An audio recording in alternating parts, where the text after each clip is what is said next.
오늘은 제가 어떻게 해서 기능의학에 대해서 이제 관심을 갖게 됐는지 그걸 좀 말씀을 드리려고 합니다. 처음에 제가 이렇게 영양이나 이런 것들에 대해서 이제 관심을 갖게 된 거는 2016년도였습니다. 벌써 20년이 됐네요. 벌써 10년이 됐네요. 지금 2026년이니까. 10년이 됐네요, 진짜. 그때 그 전만 해도 사실 의대에서는 그렇게 뭐 뉴트리션이나 이런 것들 이렇게 자세하게 배우진 않아요. 보통 우리가 뉴트리셔널 테라피를 하는 경우는 식사를 잘 못하는 환자들, 뭐 항암 치료에서 너무 구토를 많이 해가지고 뭐 영양이 부족한 사람들 이런 쪽으로 더 배우고, 뭐 전해질이 불균형이다 뭐 이런 거 맞춰주고 이렇게 기계적 숫자적으로 맞추는 이런 것을 배우지, 이런 일반적인 영양에 대해서 뭐 이렇게 배우진 않거든요. 뭐 어떤 미네랄이 무슨 효과가 있다 이거는 사실 우리가 그 너 어렸을 때부터 배웠잖아요. 뭐 과학 시간이나 가정 시간에도 사실 배웠던 건데 근데 이제 이렇게 기능의학적 이런 영양 접근에 관심을 갖게 됐던 계기는 저는 요즘에 또 그렇고 예전에부터도 그런 영양제들은 사실은 우리가 직구가 이렇게 활성화되기 전에는 네트워크 마케팅이 주였습니다. 소위 말하는 다단계 판매죠. 소개를 이용한 마케팅, 소개에서 소개로 받는 그런 마케팅이었었고, 그때 당시 이제 지인분이 이제 저는 그때 이제 요양병원에서 일을 하고 있었는데, 저희가 이제 제가 첫째를 낳고 요양병원에서 일을 했었거든요. 그때 좀 살이 엄청 많이 쪘죠. 제가 제 책 장 건강하면 심플하게 산다 해서 비포 사진을 올려놨는데, 사실 무게로는 얼마 전에 제가 살 이렇게 빼기 전에 그때랑 비슷했던 것 같아요. 근데 더 많이 부어 있었고 갑상선 기능도 조금 떨어졌던 것 같아요. 그때 제가 검사를 좀 나중에 해서 정확하게 진단은 안 됐었지만, 갑상선이 흔적이 있는 걸로 봐서는 아마 하이포사이로이디즘, 갑상선 기능 저하증이 왔던 것 같고, 그때 이제 제 지인분이 그 건강기능식품을 이용해서 살을 빼는 그런 프로그램을 소개를 해준 거예요. 그러니까 처음 일주일은 그냥 그 영양제만 먹는 거죠. 그 단백질 파우더가 포함된 그런 제품이었는데, 그런 회사였는데, 그 단백질 파우더를 밥 대신 먹는 거예요. 그리고 그 영양제를 많이 먹고, 무슨 뭐 비타민, 종합 비타민, 뭐 오메가3, 뭐 코엔자임 Q10, 뭐 이런 걸 막 때려 먹는 거죠. 그리고 2주차부터는 아침은 이 제품을 먹고, 점심은 식사를 하고, 저녁은 또 제품을 먹고, 그래서 하루 한 끼를 먹는 거죠. 그렇게 또 3주를 보내고, 이렇게 한 달을 하고, 그럼 이제 디톡스가 되는 거죠, 사실은. 그때 당시에는 이제 물론 저도 굉장히 많이 효과를 받고, 살이 빠지고, 몸이 좋아지는 걸 느꼈죠. 우리가 사실 음식으로 나쁜 걸 먹는 게 우리 건강을 나쁘게 만드는 사실 제 1번이 먹는 거, 내가 직접 넣는 거거든요. 나쁜 게 들어오면 몸이 안 좋아지는 건데, 그때 이제 그런 것들을 너무나 사실 당연한 건데, 이제 의사들은 그쪽에 관심이 없었을 때, 그렇게 오히려 그런 네트워크 건강기능식품 판매하시는 분들을 통해서 그걸 제가 알게 되고, 이게 뭔가 있구나. 이걸 알게 된 거죠. 이걸 내가 공부를 해야 되겠구나. 이거를 의사로서 내가 이걸 알아야 되는 부분이구나. 그래서 이제 그쪽으로 이제 관심을 갖게 된 거죠. 건강기능식품을 통한 사람이 건강하게 되는 것들에 대해서 관심을 갖게 된 거고, 뭐 이제 기본적인 개념은 그때 좀 많이 알게 됐죠.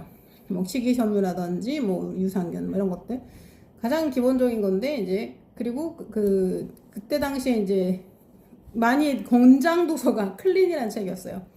그건 이제 알데하르도 융거라는, 그건 의사분이 쓴 책인데 그 책을 보면은 디톡스에 대한 설명들이 들어 있었던 거죠. 그리고 이제 그때 당시에 이 유산균이 중요한 것들, 왜 장 건강이 중요한지에 대해서 이제 막 한국에서는 막 알려졌었고, 그리고 장누수증후군이라고 해서 새는장 증후군, 그러니까 장벽이 상태가 이제 안 좋아지면 좋은 게 잘 들어오고 나쁜 거 잘 내보내주고 해야 되는데, 나쁜 거 잘 들어오고 좋은 거는 오히려 잘 안 들어오고 나쁜 게 더 잘 들어오고, 이렇게 되는 이 새는장 증후군 상태라는 개념도 이제 알게 됐던 거죠. 그래서 그 뒤로는 이제 기능의학 쪽에서 관심을 가지면서, 근데 결국에는 이제 좋은 유산균이 너무 중요하다 해서 이제 유산균 제품까지 조제, 제조까지, 제작까지, 제조, 판매까지 하게 된 거고요. 그리고 이제 그런 기능의학적인 툴들을 알게 된 거죠. 이제 2017년에 제가 처음 그 백명사거리 강남에 개원을 했는데, 그때 이제 기능의학 중심 의원을 했었는데, 사실 시기상조였죠. 그리고 이렇게 특별히 뭐 이렇게 마케팅 포인트가 또 없다 보니까, 그 당시에는 기능의학으로서 자리를 잡지 못했지만, 그래도 이제 여러 환자분들을 또 기능의학 검사를 하고 뭐 그런 거에 대해서 이제 설명드리고, 그런 노하우들을 당연히 지난 10년 동안 쌓였겠죠. 그래서 유기산 검사라든지 내 몸에 부족한 비타민을 아는 유기산 검사, 그 검사를 하면 내 몸에 그 장 안에 좋은 균이 충분한지, 나쁜 균이 있는지, 뭐 곰팡이균 같은 게 있는지 이런 걸 알 수가 있어요. 그리고 나한테 안 맞는 음식을 보는 검사가 있거든요. 음식 불내성 검사라고 해서, 이거는 이제 급성 알러지하고는 좀 다른 검사입니다. 만성 알러지, 나한테 안 맞는 음식, 그러니까 내가 이걸 먹고 두드러기 올라온다, 이건 급성 알러지. 근데 뭘 먹었는데 무슨 음식인지 모르겠는데 뭘 먹고 나면 내가 컨디션이 안 좋다, 뭐 배가 불편하다, 이런 것들이 이제 만성 음식 알러지에 해당되는 증상이거든요. 뭔가 뭔지 모르겠다, 이 음식이 내 원인이 모르겠다, 이랬을 때 이 검사를 해보면 나한테 안 맞는 것들이 의외로 내가 자주 먹는 음식일 수 있어요. 뭐 계란이 나오는 분들이 굉장히 많으시고, 뭐 밀가루도 그렇고.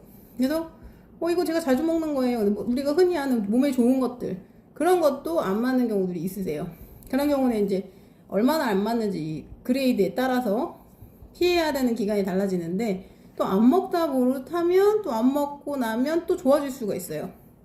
그러면 또 다시 드실 수 있게 되는, 그게 이제 만성 음식 알러지 검사, 이뮤노글로불린 G4 푸드 알러지 검사라는 건데, 그러니까 우리가 급성 알러지는 이뮤노글로불린 E랑 관련이 있고, 만성 알러지는 G랑 관련돼 있는데, 그중에 G4가 이렇게 음식에 대한 거를 할 수 있는 검사가 있고요. 그리고 뭐 중금속 검사 같은 걸 하기도 하고, 그런 기능의학 검사들을 이제 하는 거죠. 뭐 중금속이 높으면 또 킬레이션 치료 같은 것도 하기도 하고요. 그래서 일단 저는 제가 경험을 해봐야 합니다. 제가 경험을 해봐야 믿게 되고, 제가 이게 효과가 있는지를 경험하고 확신을 해야 저는 사람들한테 말할 수 있는 성격이기 때문에, 저는 제가 겪지 않은 거는 말을 잘 못해요.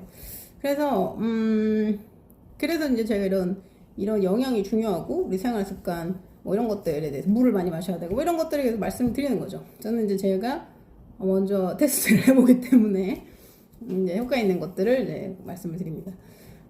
그래서 결국 사실은 뭐 다들 알죠. 우리가 뭐 밀가루 음식, 튀긴 거 먹으면 몸이 좀 컨디션이 나빠지는 것 같고, 안 좋아지는 것 같고, 몸에 염증이 늘어나기 때문에 당연히 그렇죠.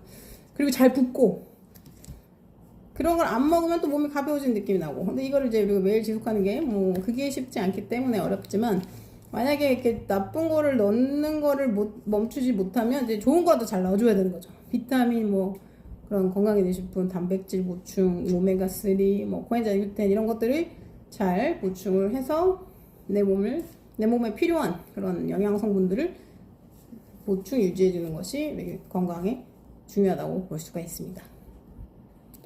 지금까지 내과 전문의 내과의사 송주리였습니다. 감사합니다.